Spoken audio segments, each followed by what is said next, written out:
Hello, hello, hello. So, good evening, good afternoon, good morning, wherever you are, ladies and gentlemen. Yes, This is so the first and only NIDO book session discussion. This is absolutely a game changer. We're trying to take it to the next level this time around, trying to discuss and talk to some of our wonderful, amazing authors that we have in the chapter. Today, I am here with one of our greatest fan and somebody who has believed so much in the progression of NIDO and as well as the Nigerian diaspora. She came up with the idea of actually this mission, and book now club. it Yeah. is actually a reality. So please, if you all will please join hands and welcome me to welcome Dr. Tomi Ademokun. She's the chapter vice president of South Savannah and at the same time the part of the board of directors, the board of trustees in NIDO Americas. Thank you, ladies and gentlemen, and please, good evening, and good afternoon, ma. How are you doing? I'm good, sir. Thank you. Thank you for having me on the first ever. Of course, this is on the Wellness Wahala podcast, but the first ever Nigerian and Diaspora organization book club. And I am the author of Wellness Wahala. So I am happy to kickstart this inaugural book club. We have other authors in our chapter, Anamdi and Aya and others who we plan on digging deeper into their books. But thank Absolutely. you for making me the Trailblazer author to kick off the Nigerian and Diaspora book club. Thank you. In Thank you very much. partnership with Wellness and Wahala podcast. Oh, absolutely. In partnership with Wellness and Wahala podcast, there's no doubt about it. In This my new is this book, is in my new book. absolutely amazing. It's absolutely faith, fire, and favor. The Wellness and Wahala. It's something that we really want to dissect this time Yes. around. We want to go deeper into it. We want to understand it. We want to learn more about it, and we would like you to share more about it. It's Yes, sir. absolutely amazing. It's a game changer, and it's something that we encourage as well among all Nigerians and diasporas. To showcase your talent and be bold enough to tell your story. Be bold enough to tell your story. Please, as we go on, let's kick on. Please talk about faith. In your book, you mentioned that the faith is the foundation. In Wellness and Wahala, you said your book talks about faith has been the bedrock of your life and leadership. How was that a building foundation that really helped you to stand firm through your highs and lows on your journey of your life and as well as your diplomatic service? Can you please elaborate more on that? Thank you. Well, thank you for that question. So, well, overall, my book, Wellness and Wahala, Faith, Fire, and Favor on Diplomatic Duty. So I broke it down in three sections because I believe that everybody goes through a birth, death, and resurrection cycle. So remember that, the viewer. So the faith Amazing. is the Hold is the on, hold on. foundation. Oh, Can you yes. repeat that again? You said everybody goes through what? Everybody goes to a birth, death, and resurrection, and a resurrection cycle. Excuse the That's very noise. Of powerful. course, the teenagers are in the background, but That's very um, powerful. Very powerful. and why I say that, as and I said on diplomatic duty, we are all citizens in heaven because God calls us as ambassadors for Christ. But I also talk about my diplomatic journey as a U.S. government diplomat working for the Okay? top public health agency, being deployed, working in Africa region, Caribbean, Pacific Islands, and the Americas region. But how a lot of what we do here on earth is aligned with what goes on in heaven. So what I meant by the birth, Amazing. death, Amazing. and resurrection as a believer, when we get baptized and they lay us down in water, that's basically showing that we're dead to ourselves. As as Jesus said, not our will, but God's will be done. So as his ambassador, as Amen. his top diplomat, when you're a diplomat, you're not representing yourself, you're representing your nation and the host nation where you're at. So this is our host Absolutely. nation here on Absolutely. earth. and we're representing God's nation. Our Father is the King of Kings, the Lord of Lords, the creator of the world. But I believe that we don't understand the power that is in us. That's why he said, greater is he that is in us. So going back to the 3 sections, faith being the foundation. Now open up the book because I was very strategic in choosing the chapters in my book. You can have some. Well, why are you just choosing the chapters in my book? The first 4 chapters, the foundation, chapter 1 talks about born for a purpose, a miracle birth. So it talks about, the miracle of me being born, royal roots, and divine identity. Chapter 2 goes into the wilderness of waiting. When God delays, he is not denying, he is preparing. Absolutely. Chapter 3, the call to serve, from local volunteerism to global missions and diplomatic purpose. And chapter 4, when God opens doors, divine positioning that no human man can block. And I specifically have 4 chapters for each of the faith, fire, and favor section. And it's 12 chapters in total. God had 12 disciples. 12 in Hebrew and Greek, the number 12, the numerical meaning of 12 is discipleship. That's why he had 12 disciples, and it's governmental discipleship. So government, you're a diplomat. What government? Is God's government here on earth. So as not only when I go into rooms, I'm not only representing as a U.S. government diplomat, I represent more importantly as God's diplomat when I'm implementing policies and programs in alignment with God. So when you talk about the foundation, your question was just very deep about why did I start off with faith? And as I told you, that's like the birthing process. So I walk you Absolutely. through the first chapters of my book. My mom, she married my dad in Nigeria, and I talked about their journey of getting a federal government of Nigeria, a very prestigious, they won a diplomatic scholarship. The federal government of Nigeria paid for my mom and dad to come here. My dad Okay. continued his education as an electrical engineer. My mom also continued her education here, and that's when they had me in 1981. But prior to that, when they got married in Nigeria, before they came, my mom got pregnant and she had a horrible miscarriage. And if you know the terrible things that happen in Nigeria as far as maternal and infant mortality is high rates of, pregnant women and their children dying due to, medical malpractice and just lack of infrastructure, not necessarily the lack of the best physicians, because she had great Yes. physicians. Yes. So her physician was even Nigerian Egyptian, one of the best. However, sadly, she lost it. And it was so bad that one of her fallopian tubes got messed up. So you have 2. When you look at the reproductive system, those that you're in health, we have 2. One of them was totally damaged. And they even told her in Nigeria, like, the chances of you even trying to get pregnant again is going to be a mess. Hence, after that, my dad and my mom, they came to the U.S. They won that federal government scholarship, and I put that their journey is very important. So they came here legally, student visa, government of Nigeria sponsored them. My mom told me when they first came, they gave them like allowance, just travel allowance, per diem, we call it, 2,000 pounds. And I mean, 2,000 Naira. And they were able to get like $4,000 because Naira was equivalent to the value of pound. It was higher value than dollars. And then to, take you on the cycle now of the devaluation of our economy.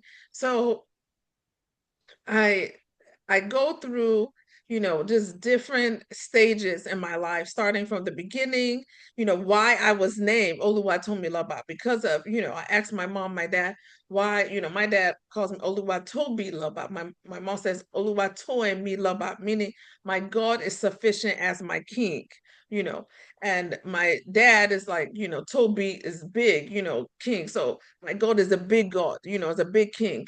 And because why, when the other doctors were saying, oh no, it's impossible, God said, so I was the firstborn, the Ada of the family that really, was a trailblazer, to come out and I beat can the see. odds medically, because my mom, so she literally had me, and then right after me, I talk about she had 11 months later. So she didn't wait, she got pregnant again.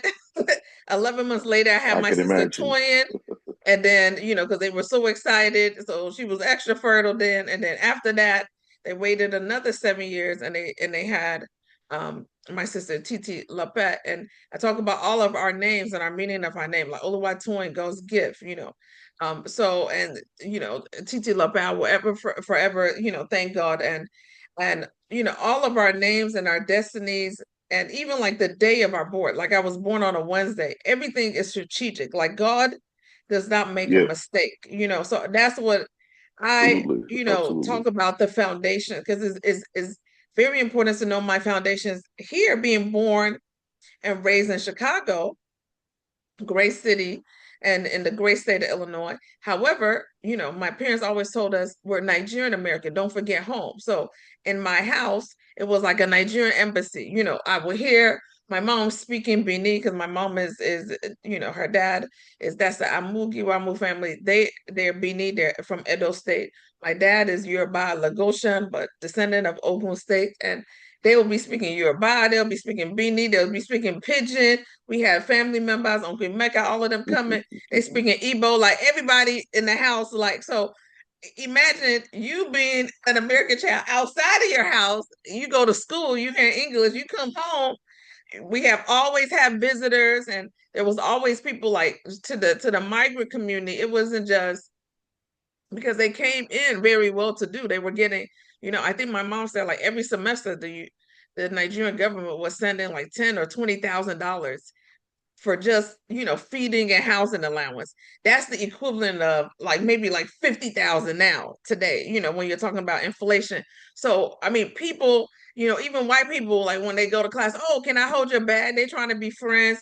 Like they came in on a very high pedestal, and even with like a lot of Nigerians that came in illegally, and or they came and they didn't have nothing, they were struggling. They used to say, oh, let's go to, Mama Tomi's house, because we know they're going to have food. My dad, he was always having different wines and drinks and beers, and, entertaining people like every weekend, especially after church, was like our house was like a house of entertainment. But even after that, my grandmother came from Nigeria, and, she babysitted me and my sisters, but she also opened the door to help so many Africans that cannot afford a daycare. And sometimes she'll say, okay, just charge me $1 an hour. But most of them didn't even have a dollar. So she'll just say, okay, I'll take care of the children, and they'll drop, oh, we're gonna drop the child for a few hours. They'll drop the children for a few days. So we grew up with just a sense of like community, which I think was really good, because it got us to understand. Like one of my favorite games is like the Yoruba Ayo game, which is the one with the different sets and the pebbles. And we still play that Ayo game. Ayo means joy, game to today. And then, of course, my dad called it high life music, but now, it's Afrobeat, so we grew up with the Fellas and the Sades, and, just Ebenezer Obey, Shino Pitas. Um, so like faith, the foundation.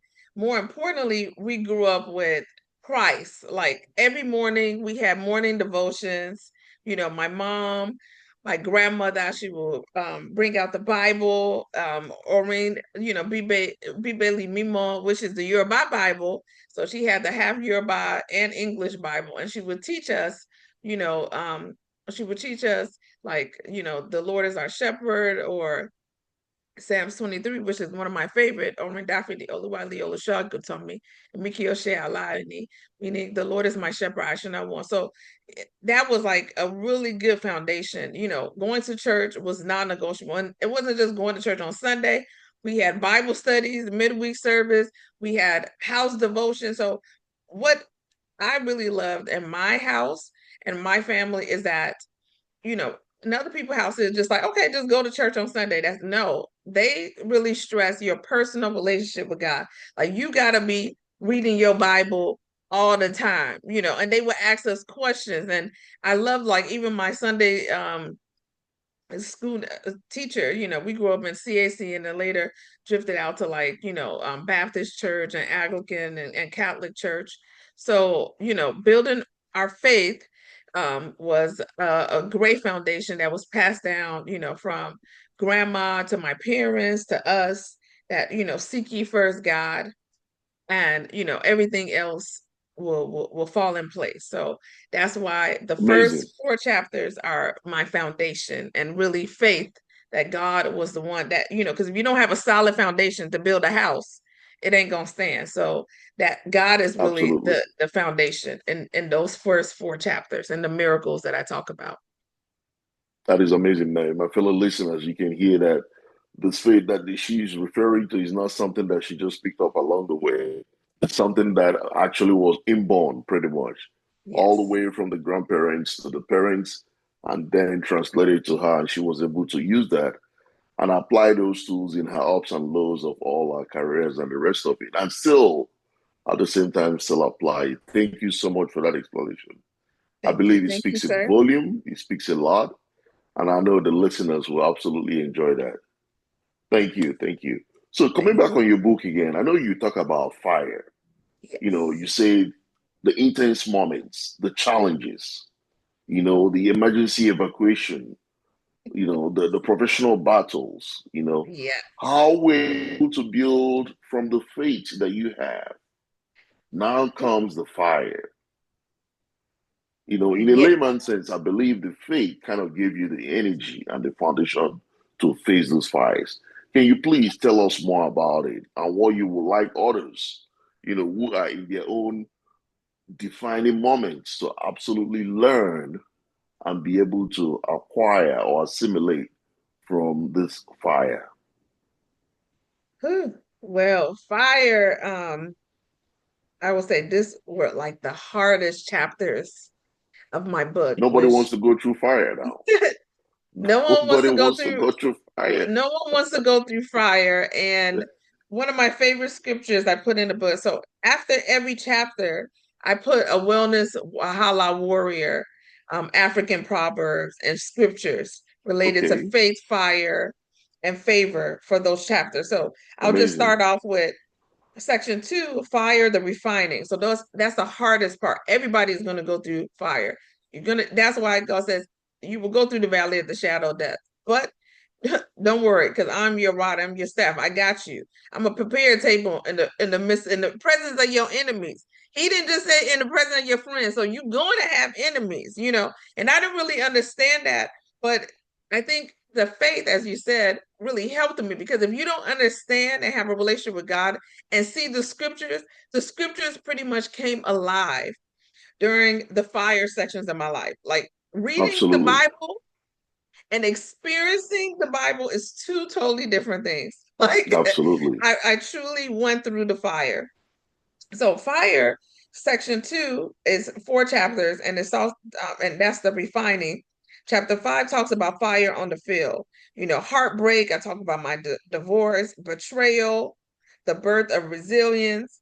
Chapter 6 is Wahala in the workplace. So imagine I'm going through Wahala in my home. So Wahala in Nigerian Pidgin English means like troubles and issues or whatever. We have a slang to say, oh, no Wahala, no problem, or, Yeah. but I was going And through. also, I would like the listeners to understand we're not talking literally about burning house.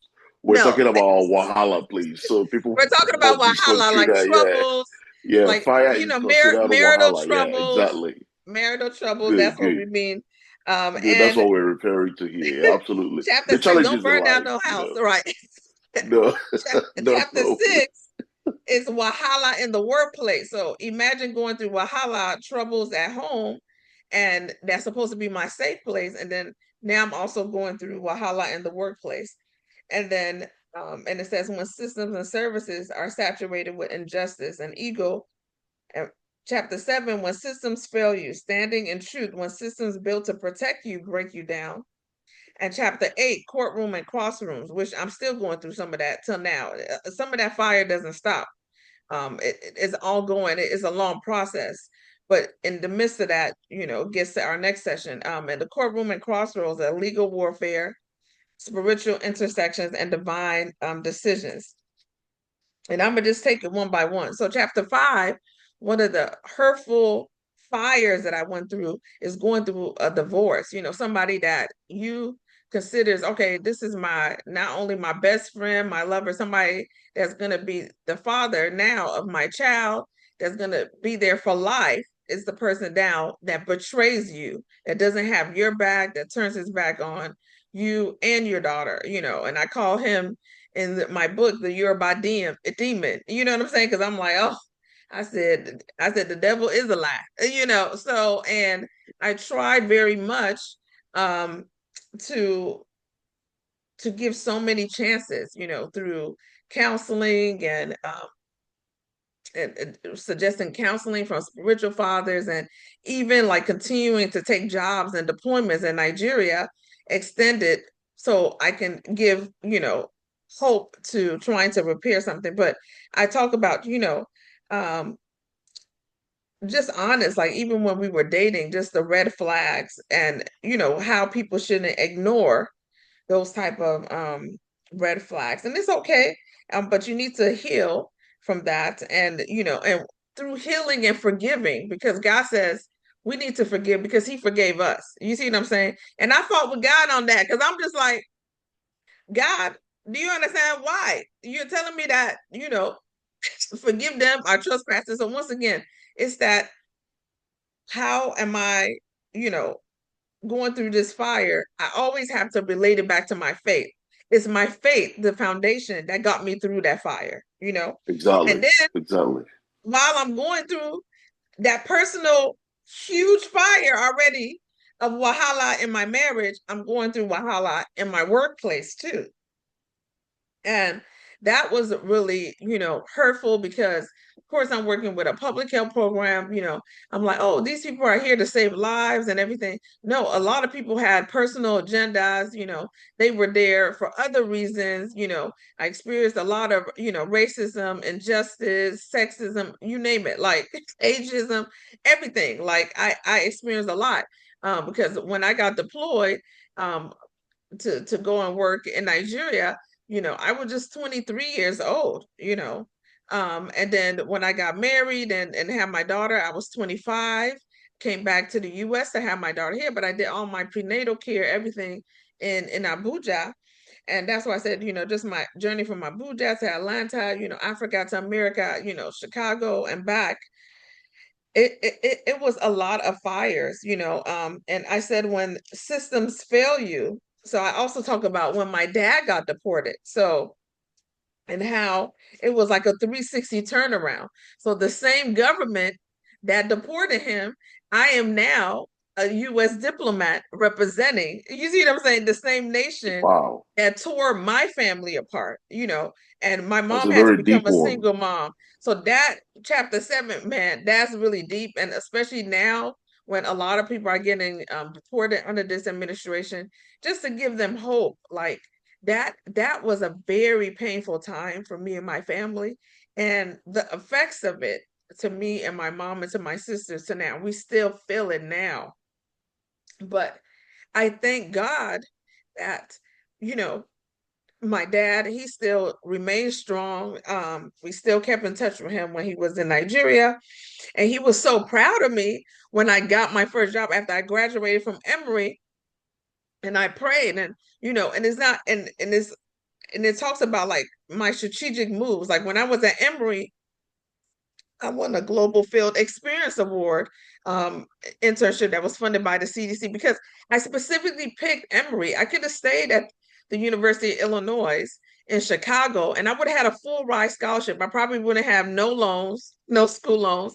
But I said, no, I want to go to Emory University, which is right next door to the CDC. That's the top public health U.S. government agency, and I want to be the first Nigerian American diplomat. And I know that CDC hires more students from Emory because it's next door. And Emory University actually donated the land. Many people don't know that history. The land where CDC operates, they donated the land. I think they only paid them $10 for that huge campus, right? So Wow. they have a strong partnership. So I went Very, and very I strong and partnership I and dig network. and I Hmm. learned that history. And I said, okay, I want to go to that school. Even though I was not offered, huge scholarship, I had to take huge loans, 895 per credit hour. I mean, over 100,000 in loans to get my master's in public health. But it was worth it because I said, okay, we're going to get mentors. I continue to stay in touch with a lot of my mentors to today. So from Dr. Emeka at the University of Illinois to the University of Illinois in Chicago, which was Dr. Amuwo. Dr. Amuwo connected me with Wayne Duncan, who was the CDC Nigerian director, and also connected me with Dr. Rashid Jamila, who also worked at CDC Minority Health and Global Health Affairs. And I kept in touch with them, used my mentorship and connections, and also my professors at Emory to land a internship in Lagos the summer before. So, and I did very well. And then that's when the President Emergency Plan for AIDS release, the first and biggest multi-billion dollar, 200 and something multi-billion dollar initiative for tackling HIV and TB was launched. So you see, like the trajectory, it wasn't there before I got to Emory, but then the president launched it, with consultation with, I think, Colin Powell, Condoleezza Rice, like, look, this HIV epidemic is getting out of hand in Africa. And Nigeria was one of the biggest PEPFAR countries. And I'm like, okay. So I contacted Wayne Duncan. I'm like, look, I applied for this job. I want to be a PEPFAR, project officer, global health fellow. And, the interview literally was like 5 minutes. He was like, I saw the great work that you did during your summer internship in Lagos. And, you being a Nigerian American, why should I give you the job? And I told him, I said, well, I know I'm not the most qualified. I mean, I'm pretty smart. I got a master's in public health, and I do have some experience, but there were people, what I mean, that had more qualifications. They had doctorates. They already had their PhD. So I didn't even start my PhD yet. But the job only said that you needed a master's to qualify. I had that master's, but it was such a high prestigious job. This is a diplomatic job. A president's emergency plan for AIDS relief. This is a presidential job that people with higher qualifications apply. And I said that, but I know that I have the passion, I am hardworking, and also my people are from there, the culture. Other people that will come from America, it would take them time to understand the culture, the people, the languages. By the time they figure it out, their tour of duty is over. But me, because I understand the culture, the language, and these are my people, I can hit the ground running. And I still have strong soul ties with my people back at home. So I'm representing both nations. I have the best of both worlds. And he now said, that is a great answer. He said, him being a Jamaican, he always wanted to work for CDC in Jamaica, but he never had that opportunity. He said, so I'm going to do something different. I'm giving you the job because you will be the first Nigerian American and the youngest to be deployed as a diplomat to come to Nigeria. Amazing. I He can said, see so as, yeah, how the hope was able to propel you to that. Keep and that going, was keep going. and that was the hope and the favor. So I'm Absolutely. going through fire, but that's the favor that came in. And the favor, the restoration, like, oh wow. And he said, don't forget that as I showed you favor and I'm going to mentor you, I want you to also mentor others. So that's why I continue to mentor young public health students, even medical students, till today. And he sadly died of cancer. Wayne Duncan, my first mentor, and he was a country director for CDC in Nigeria. And he later from Nigeria was deployed to Haiti and then came back and had cancer and passed away, sadly. So he never got his dream to go to be the CDC director in Jamaica, to become a diplomat in Jamaica. I now got the opportunity, the position applied for the President's Emergency Plan for AIDS Relief, the PEPFAR deputy coordinator for the entire Caribbean region based in Kingston, Jamaica.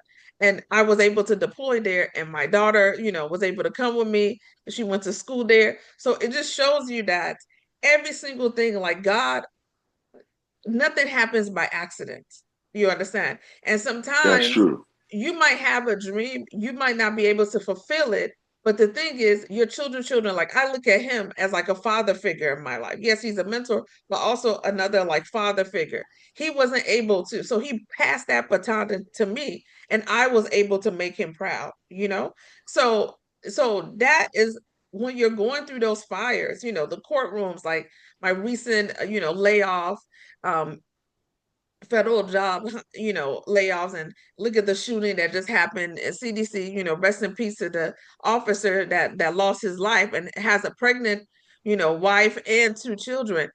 When we are, diplomats, you really lay down your life, in the call of duty. It's not just that we're fighting public health viruses and things like that, but, we have battles, courtroom battles, in the workplace, and, God is still with us. But at the end of the day, as I said, faith, the foundation, and then fire, the refining, it all goes together. And then Absolutely.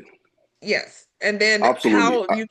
how you keep positive, through deportations, through losing jobs, through losing marriages. How do you keep positive and heal? Absolutely. That is amazing. That is really, really strong. I can see how the foundation laid with the faith were able to propel you going through those challenges, those refining moments, those unexpected challenges. And now, based on your book and based on what you wrote, they said it could be dark throughout the day, but at the end of the day, there is a light at the end of the tunnel. Now it is time to talk about the favor, the Yes. restoration part, the part that God said, "Do not fear, for I am with you." Yes. Hit it. Tell So us about it. the favorite part is the part where I call it like the healing section. So faith, fire, and now where the third section of my book, which is favor, the restoration. And it talks about chapter 9, Esther moment. So one of my favorite books in the Bible is the book of Esther. Out of the 66 books, that's the only book in the Bible that does not mention God's name, but his handwriting is all over it. So it reminds me of being in the workplace. Like, yes, you don't put your religion up front, but you let your actions, you see what I'm saying, speak for itself. So I talk about chapter 9, Absolutely. Esther moments, divine elevation for kingdom purpose and global impact. Chapter 10, double honor after disgrace. So healing from all that brokenness, and God's restoration. And then chapter 11, building Goshen, prophetic preparation for famine through faith, finance, family, and global reach. And then chapter 12, which is very important, which is rise, reign, and rebuild, from survivor to strategist and walking fully in my Joseph mandate. And, if you remember the book of Joseph, the book of Genesis, Joseph, his brothers got betrayed. I can relate very much with Joseph. And even though he got betrayed, he was sold into slavery, then he was thrown into prison. I talk about a very painful fire moment in my life during the fire section, going through prison. And I was locked up for 3 days due to an argument with my family. And, which shouldn't have happened, but God used that opportunity for me. I turned that negative into a positive. The 3 days I was locked up in the DeKalb prison, I kept asking for them to give me a Bible or for me to see the chaplain. And they told me that they don't have enough Bibles that are donated from like nonprofits and ministry that before, like the Catholic Church used to donate Bibles and I think Moody, but, because of the economic situation of how the world is now, a lot of churches have not been donating. So I now took it upon myself and I started donating Bibles when I got released, just anonymously for about 2 years. And then the chaplain asked asked them that, oh, when I come back again to do my monthly donations, that they should get my name and number, that they want to give me an award. They had a volunteer banquet at the prison, and when he called me, I was in tears. I was like, oh, wow, that's the same prison that I was locked up at. He said, what? You were locked? I said, yeah, long story. I said, put my name in the system. You'll see, um, you'll see my mugshots. And he was like, so you were locked up and you use that as your prison ministry now to start donating Bibles. And I still donate Bibles. I wrote to Our Daily Bread the study guides, and I started a mission. And my NGO then was Action Community Developers, but now is in partnership um, is now Reliable Women and Youth Empowerment Foundation. And I continue to donate Bibles, and I continue to do prison ministry, not just here in US, but also in Nigeria. When I was in Abuja too, I used to do prison ministries and donate Bibles, and they also requested like sachet water and snacks like crackers, biscuits. They call it biscuits. So I would donate all of that. And even some of the prison wardens, and even here at the Cal prison, the officers was like, "Oh, can we get some of the Bibles?"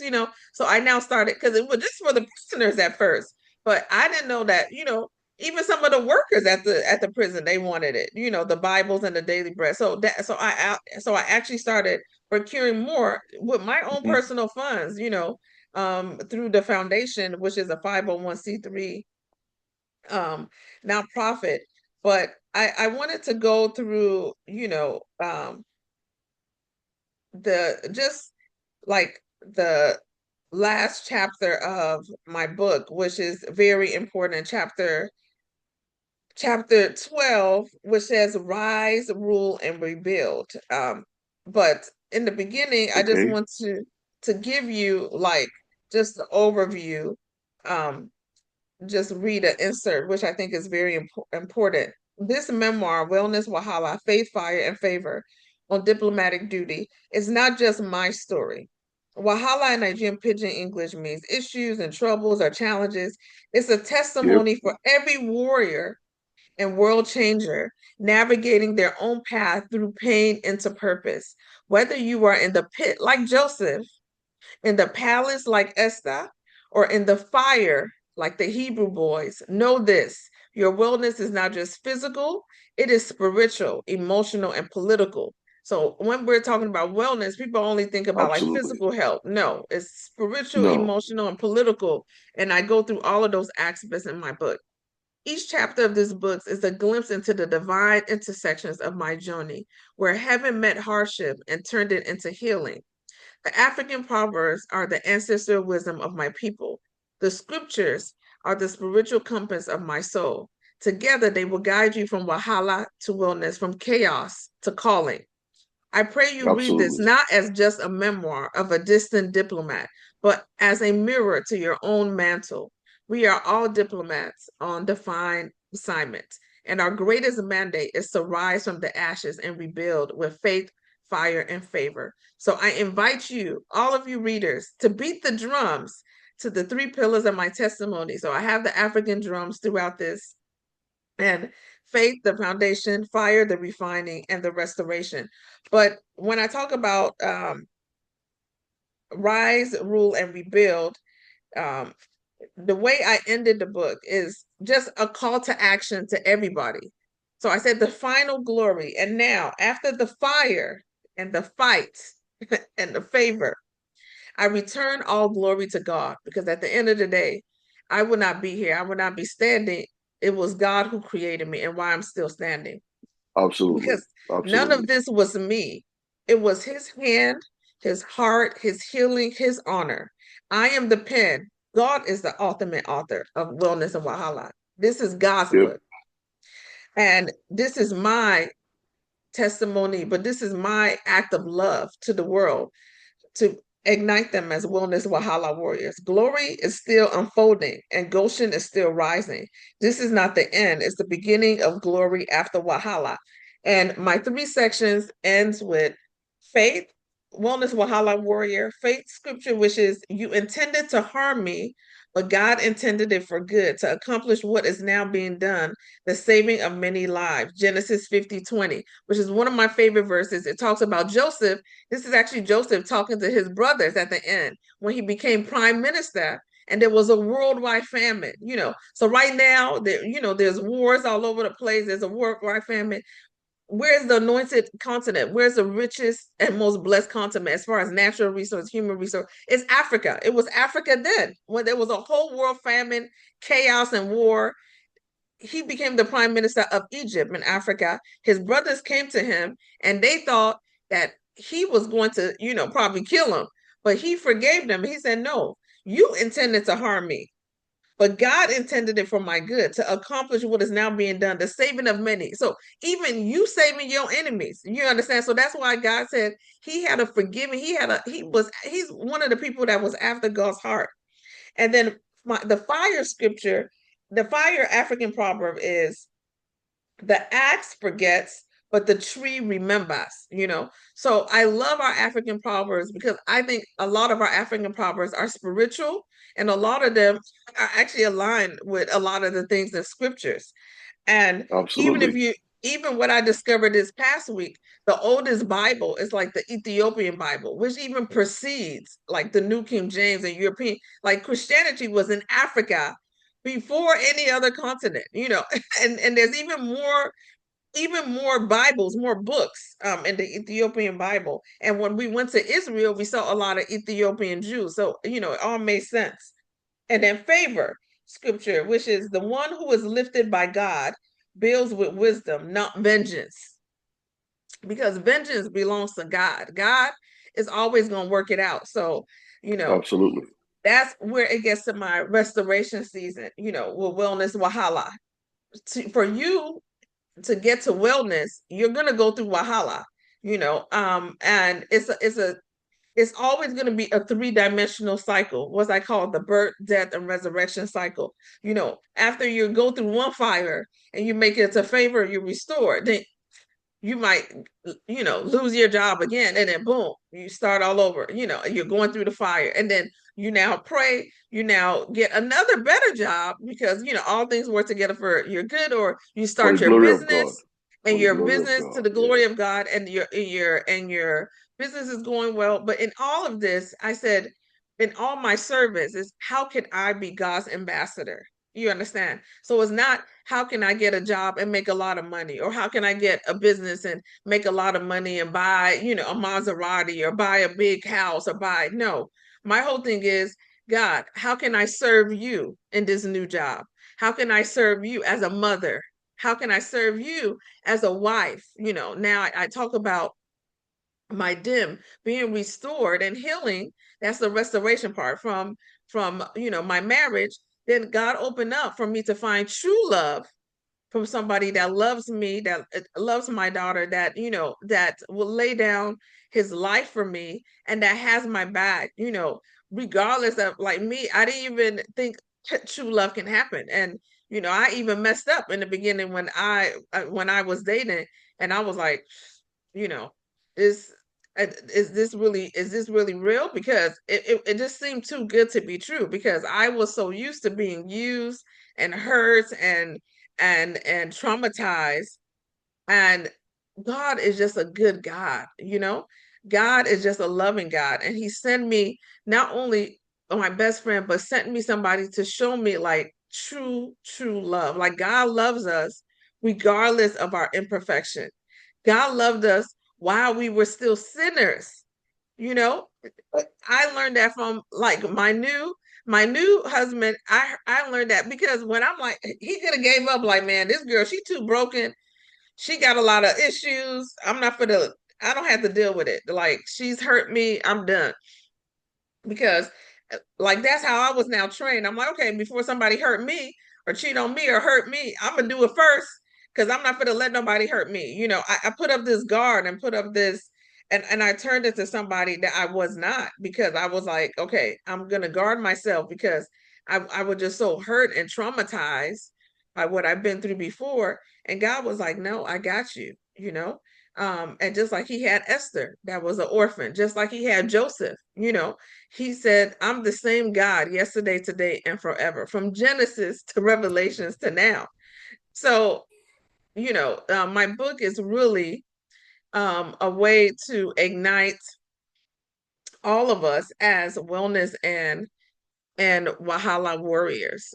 And I just thank God for the opportunity to be the trailblazer of this NIDO book club. I'm the vice president of the Nigerian Diaspora organization, South Savannah chapter. So it's a great honor to talk about my Wellness and Wahala book. Thank you, sir. Thank you very much. It is quite amazing. This is such a wonderful book. It's something that I really encourage all the wellness and wahala, the faith, fire, and as well as the favor is something that I will encourage and every one of us to go through and read. This is actually coming to you through the NIDO Radio, and NIDO America South Savannah Book Club, the first and ever one and only book club in Nigerian and diasporas, Americas, and probably the Nigerian diasporas worldwide. It's something that the chapter is actually pushing and moving forward that we can share with other Nigerians in diaspora to start, because I know we have a lot of hidden talents that we can learn from. And also, I thank each and every one of you, and also to our most valuable VP, that Dr. Ademokun was able to come and share her story. It takes a lot. It takes a lot. I have to be honest with you, for somebody to come and tell it all. It takes a lot to come and share your story. It takes a lot to be here and discuss about it and tell the people, how it is, and also inspire others that could be in the same shoes, just like you, going through some challenges, to be able to come out and share their own view, because they say we either learn from experience or we learn from the experience of others. So thank you very much. Thank you so much. We really Thank you, appreciate that. thank you. Wellness and And then Wahala I got a podcast. free gift for Please, I you need you to all. tell us where we can find this book. Be Yes, be bold thank enough to you. tell us where people can find this book and be able to go for it.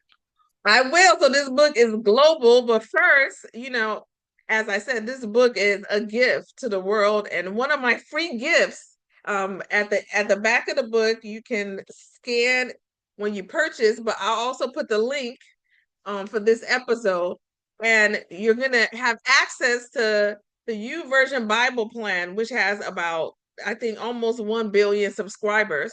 So I'm a content creator, so I created a Bible plan called Wellness Wahala, Faith, Fire, and Favor, and it's a free one that goes through the faith, fire, and favor sections of my book. So also goes into a deeper summary of my book and the course of heaven prayers that I use, and scriptures and African proverbs. And then at the end, it gives you the link. You can get my book everywhere, okay, where books are sold, from Amazon to Barnes and Nobles to Kobo Books to Kindle. The audio book is in progress now, and you'll hear that. And then it's also in Africa, because a lot of people are like, it's only in Europe and US and Canada, Brazil, South America, Pacific. Yes, but I made a partnership with the printers back at home. Shout out to also the designers of this book. So I'm Afro optimist to the core, Nigerian American, but I use all Nigerian designers. So the Jetty Company was the one that designed my external of my book, and also the interior. They are the ones. For the lion, which is, I'm a Leo, lion of the tribe of Judah. So he put the lion from at the start of each chapter, the African drums for the end of each chapter, for each of the faith, fire, and favor. They designed the book beautifully. And you can find it also in Nigeria on Seller, Absolutely. Selar. You can buy it online, the ebook. And then in person, I have partnered with some bookstores in Lagos and Abuja. So Clovey Bookstore in Ikeja in Lagos, and other bookstores have also agreed in the island that's in Ikoyi and Lekki area. They're going to take my book. So all of those links will provide it. And then also it's in Ghana now, my Ghana Black Star. So Allenville Bookstore is a really great bookstore, and also the owner, she's the author. And she's, I'm supporting a Black woman, a Ghanaian woman, and it's in Accra. So it's in the capital. So I also dropped the link, and I am so happy, that my book is, and my plan is to have it in all 54 countries. And if possible, I'm also working on translating it into some of the local languages. So even I have a Bible plan in English, and I just finished a Bible plan on the YouVersion app in Yoruba that's going to be launched. So I also want to be able, if it's going to East Africa and Swahili, if it's going, to Ghana and certain villages, if they want to speak Twi, to the Francophone countries to get it translated in French. So that is my future goal, because I wanted to reach as many, because this is not just a memoir. Once again, this is a mandate. This is to ignite the Wellness Wahala warriors, because all of us are ambassadors for Christ, and all of us go through the faith, fire, and favor. And this is really a manual to really, empower you and give you the affirmations and the support Thank and the tools that you need on your wellness and Wahala journey. Thank you very much. Thank you very much. Our wonderful listeners, you have no reason not to get this. You absolutely Yes. have no And give me a reason. 5-star review, y'all. Once you You read it. absolutely have no reason not to get this. This is coming to you once again from Wellness and Wahala podcast, as Yes. well as NIDO Radio, and as well as Nigerian Diaspora America South Savannah Book Club chapter. It is your host, Colin C. Ikegwuonu. Thank you very much, and thank you very much for our VIP. You made our day. More to Thank you. come, and thank you all. Have a wonderful, wonderful weekend. Bye. Thank you, and God bless you. Thank And I you. wish you Bye. all no Wahala. Thank you.